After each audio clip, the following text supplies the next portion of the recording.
ನಾವು ಆ, ಕಳೆದ ಒಂದು 4 ವರ್ಷಗಳಿಂದ ಬ್ರಹ್ಮಾವರದಲ್ಲಿ ಹಲಸು ಮೇಳ ಮಾಡ್ತಾ ಇರ್ತೀವಿ. ರೋಟರಿ ಕ್ಲಬ್ ಬ್ರಹ್ಮಾವರ ಮತ್ತೆ ನಾವೆಲ್ಲ ಸೇರಿ ನಾನು ರೋಟರಿ ಎಕ್ಸ್ ಪ್ರೆಸಿಡೆಂಟ್. ಹಾಗೆ ಆ, ಈ ವರ್ಷ ಏನಾಯ್ತು ಅಂತ ಹೇಳಿದ್ರೆ ನಮ್ಮ ಈ ಸ್ಟಾಲ್ ಹಾಕುವವರು ಇದಾರಲ್ಲ, ಎಲ್ಲ ಮಾಡುವವರೆಲ್ಲ ಅವರೆಲ್ಲ ಈ ವರ್ಷ ಆ, ಪ್ರತಿ ವರ್ಷ ಹಲಸು ಮೇಳ ಮಾಡ್ತೀವಿ ಸರ್. ಎಲ್ಲ ಕಡೆನೂ ಒಂದು ಮೇಳ ಮಾಡಿ ಸರ್, ನಮಗೂ ಸ್ವಲ್ಪ ಯೂಸ್ ಆಗುತ್ತೆ ಅಂತ ಹೇಳಿದೆ. ಯಾಕೆ ನಾನು ಕೂಡ ಸದ್ಗುರು ಆಯುರ್ವೇದ ಸೋಪ್ ಇದೆಯಲ್ಲ, ಅದ್ರದ್ದು ಮಾರ್ಕೆಟಿಂಗ್ ನಾನು ಹೆಡ್ ಆಕ್ಚುಲಿ ಉಡುಪಿ, ಮಂಗಳೂರು, ಪುತ್ತೂರು, ಯಾಕಡೆ ಈ ಮಡಿಕೇರಿ ಎಲ್ಲ. ಹಾಗೆ ಈ 6 ತಿಂಗಳ ಹಿಂದೆ ನಾವು ಸ್ಟಾರ್ಟ್ ಮಾಡಿ ಭಟ್ಕಳದಲ್ಲಿ ಪ್ರಥಮ ಬಾರಿಗೆ ಆ ಮೇಳ ಸ್ಟಾರ್ಟ್ ಮಾಡಿದ್ದು. ಅದಾದ್ಮೇಲೆ ಸಾಗರದಲ್ಲಿ ಮಾಡಿದ್ದು. ಆಮೇಲೆ ಕುಮಟದಲ್ಲಿ ಒಂದು ಓಪನ್ ಗ್ರೌಂಡ್ ಅಲ್ಲಿ ಮಣಕಿ ಮೈದಾನದಲ್ಲಿ ಒಂದು 2 ಲಕ್ಷ ಜನ ಬಂದಿದ್ರು. ಅದು ಕೂಡ ಒಂದು ಸ್ವದೇಶಿ ಮೇಳ ಯಶಸ್ವಿ ಆಯಿತು. ಅದಾದ್ಮೇಲೆ ಲಾಸ್ಟ್ ಮಂತ್ ಅಲ್ಲಿ ಈಗ ಅಂಕೋಲದಲ್ಲಿ ನಾವು ಮಾಡಿದ್ದು ಆಕ್ಚುಲಿ ಅಂಕೋಲದಲ್ಲಿ. ಈಗ ಆ ಪುತ್ತೂರಲ್ಲಿ ಒಂದು ಬೇಡಿಕೆ ಇತ್ತು, ನಮ್ಮ ಪುತ್ತೂರಲ್ಲಿ ಮಾಡಿ ಅಂತ ಹೇಳಿ. ಯಾಕಂದ್ರೆ ಪುತ್ತೂರಲ್ಲಿ ಕೂಡ ಒಂದು ಸ್ವದೇಶಿ ಉತ್ಪನ್ನಗಳಿಗೆ ಒಂದು ಪ್ರಚಾರ ಸಪೋರ್ಟ್ ಇದೆ. ಹಾಗೆ ನಮ್ಮ ಅರುಣಾ ಕಲಾ ಮಂದಿರದಲ್ಲಿ ಒಂದು ಡೇಟ್ ಫಿಕ್ಸ್ ಮಾಡಿ ಇಟ್ಟಿದ್ದೀವಿ ಸರ್, 31/1/2/3ಕ್ಕೆ. ನಮ್ಮ ಉದ್ದೇಶ ಏನಿಲ್ಲ, ಸ್ವದೇಶಿ ಉತ್ಪನ್ನ ಈಗ 70 ಸ್ಟಾಲ್ ಬರುತ್ತೆ. ಮಡಿಕೆಯಿಂದ ಮಾಡುವಂತ ಉತ್ಪನ್ನ, ಇಳಕಲ್ ಸಾರಿ, ಹೆಗ್ಗೋಡು ಖಾದಿ ಎಲ್ಲ ಗೊತ್ತಲ್ಲ ನಿಮ್ಗೆ, ಖಾದಿ ಬಟ್ಟೆಗಳು, ಆಮೇಲೆ ಆಯುರ್ವೇದ ಉತ್ಪನ್ನಗಳು, ಹಾಗೆ ವಿಭಿನ್ನ ಉತ್ಪನ್ನ. ಅಂದ್ರೆ ಒಂದೇ ತರ ನಾವು ಕೊಟ್ಟಿಲ್ಲ. ಅಂದ್ರೆ ಈ ಕೆಲವು ಸ್ಟಾಲ್ಗಳಲ್ಲಿ ಹೇಗಂದ್ರೆ 3-4 ಸ್ಟಾಲ್ ಒಂದೇ ತರ ಇರುತ್ತೆ. ನಾವು ಒಂದ್ಸಲ ವಿಭಿನ್ನ ಉತ್ಪನ್ನಗಳೆಲ್ಲ ಕೊಡ್ತಿದ್ವಿ. ಜೊತೆಗೆ ಸ್ವಲ್ಪ ಆಹಾರ ಮೇಳ ಕೂಡ ಇದೆ. ಒಂದು ಈಗ ಜಿಲೇಬಿ ಆಗಿರ್ಬೋದು, ಹೋಳಿಗೆ ಆಗಿರ್ಬೋದು, ಕೆಲವು ಫುಡ್ ಐಟಮ್ಸ್ ಆಗಿರ್ಬೋದು, ಕೆಲವು ಫುಡ್ ಐಟಮ್ ಈಗ ಜನರಿಗೂ ಬಂದವರಿಗೂ ತಿನ್ನೋಕೆ ಇರ್ಬೇಕಲ್ಲ, ಸ್ವಲ್ಪ ಫುಡ್ ಐಟಮ್ಸ್ ಕೂಡ ಇದೆ ಸರ್. ನಮ್ಮ ಉದ್ದೇಶ ಅಷ್ಟೇ, ಮೇನ್ ಅಂದ್ರೆ ಸ್ವದೇಶಿ ಉತ್ಪನ್ನಗಳಿಗೆ ಒಂದು ವೇದಿಕೆ ಕೊಡ್ಬೇಕು. ಯಾಕಂದ್ರೆ ನಿಮ್ಗೆ ಗೊತ್ತಿರ್ಬೋದು, ನಮ್ಮ ಸ್ವದೇಶಿ ಉತ್ಪನ್ನಗಳು ಏನಾಗತ್ತೆ ಅಂತ ಹೇಳಿದ್ರೆ ಯಾವ್ದೋ ಆನ್ಲೈನ್ ಅಲ್ಲೋ ಅಥವಾ ಸೂಪರ್ ಮಾರ್ಕೆಟ್, ಡಿಮಾರ್ಟ್ ಇದೆಲ್ಲ ನಮ್ ವೇದಿಕೆ ಸಿಗುದಿಲ್ಲ ಅವರಿಗೆ.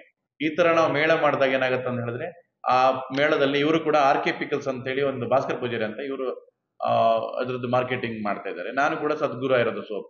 ಹಾಗೆ ತುಂಬಾ ಜನಕ್ಕೆ ಒಂದು ಅವಕಾಶವನ್ನ ನೀಡ್ತಾ ಇದ್ದೀವಿ ಮೇಳದಲ್ಲಿ. 31/1/2/3 ಸರ್. ನಾವು ಅಕ್ಟೋಬರ್ 31, ನವೆಂಬರ್ 1, 2, 3 ಇದೆ. ಅರುಣಾ ಕಲಾ ಮಂದಿರ ಬೆಳಿಗ್ಗೆ 10 ಗಂಟೆಯಿಂದ ರಾತ್ರಿ 10 ಗಂಟೆವರೆಗೆ ಇರುತ್ತೆ. ಅರುಣಾ ಕಲಾ ಮಂದಿರ ಒಳಗಡೆ ಮತ್ತೆ ಹೊರಗಡೆ ಫುಡ್ ಕೋರ್ಟ್ ಅಂತ ಇರುತ್ತಲ್ಲ, ಅಲ್ಲೆಲ್ಲ ನಮ್ದು ಪ್ಲೇಸಸ್ ಎಲ್ಲ ಕವರ್ ಮಾಡಿರ್ತೀವಿ. ಪಾರ್ಕಿಂಗ್ ಹಿಂದ್ಗಡೆ ಪಾರ್ಕಿಂಗ್ ಇದೆ, ಒಂದು 70-80 ಕಾರ್ ನಿಲ್ಲಿಸುವಂತ ಪಾರ್ಕಿಂಗ್ ಇದೆ ಸರ್. ಬೈಕ್ ಎಲ್ಲ ಪಕ್ಕದಲ್ಲೇ ನಿಲ್ಸ್ಬೋದು ಸರ್, ಪಾರ್ಕಿಂಗ್ ವ್ಯವಸ್ಥೆ ಇದೆ. 10ರಿಂದ ರಾತ್ರಿ 10 ಗಂಟೆ.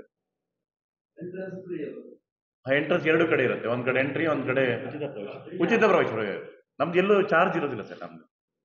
ಅಂದ್ರೆ ನಾವು ಯಾವ ಹತ್ರ ಡೊನೇಷನ್ ತಗೊಂಡು ಅಥವಾ ಇದೆಲ್ಲ ಯಾವ್ದು ಮಾಡೋದಿಲ್ಲ. ಜೊತೆಗೆ ಜನರ ಹತ್ರನು ಅಮೌಂಟ್ ತಗೊಂಡು ಮಾಡೋದಿಲ್ಲ. ನಮ್ಮ ಉದ್ದೇಶ ಜನ ಬರಬೇಕು, ಪರ್ಚೇಸ್ ಆಗಬೇಕು. ಶಾಲೆ ನಾವು ಮಾಡ್ಲಿಕ್ಕೆ ಆಗುದಿಲ್ಲ, ಹಾಲ್ ಬಾಡಿಗೆ ಇರುತ್ತೆ ಸ್ಟಾಲ್ನವರಿಗೆ. ಅಂದ್ರೆ ರೀಸನಬಲ್ ರಿಟರ್ನ್ ಮಾಡ್ತೀವಿ. ಬೇರೆಲ್ಲ ನೀವು ಸ್ವದೇಶಿ ಮೇಳ ಮಾಡುವಾಗ 15,000, ಈಗ ನಾವು ಮಾತಾಡ್ತಿದ್ದೆ ಈ ಕುಶಾಲನಗರದ ಆಗ್ತಾ ಇದೆ 15,000 ರೆಂಟ್ ಅಂತ 2 ದಿನಕ್ಕೆ. ನಾವಿಲ್ಲಿ 4 ದಿನಕ್ಕೆ 8,000 ಮಾಡ್ತಿದ್ದೀವಿ. ಸ್ಟಾಲ್ ನಾವು ನಮ್ ಖರ್ಚಿರುತ್ತಲ್ಲ ಸರ್, ನಮ್ಗೀಗ ಹಾಲ್ ಬಾಡಿಗೆನೆ 2.5 ಲಕ್ಷ ಬರುತ್ತೆ.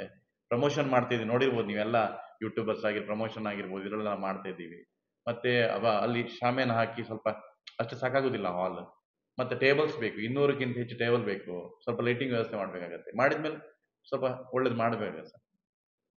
ನಾಡಿದ್ದು ನೋಡ್ಬೋದು ನೀವು, ಯಾಕಂದ್ರೆ ನಾವು ಎಲ್ಲ ಇವೆಂಟ್ ಮಾಡಿನೇ ನಾವು ಎಲ್ಲ ಕಡೆನೂ ಇವೆಂಟ್ ಕೂಡ ಸಕ್ಸಸ್ ಆಗಿದೆ. ನಮ್ಗೆ ಎಲ್ಲೂ ಜನ ಆಗಿಲ್ಲ ಹಾಗೆ ಅಂತ ಇಲ್ಲೂ ಇಲ್ಲ, ಎಲ್ಲ ಕಡೆ ಕೂಡ ಸಕ್ಸಸ್ ಆಗಿದೆ.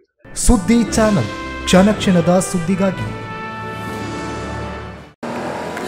That's my gadget.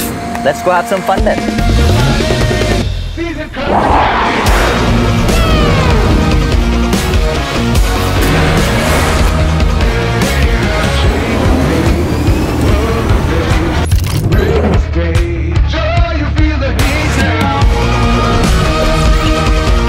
Introducing the hot and techy Brezza SCNG. Cool new SCNG tech for a cool new generation.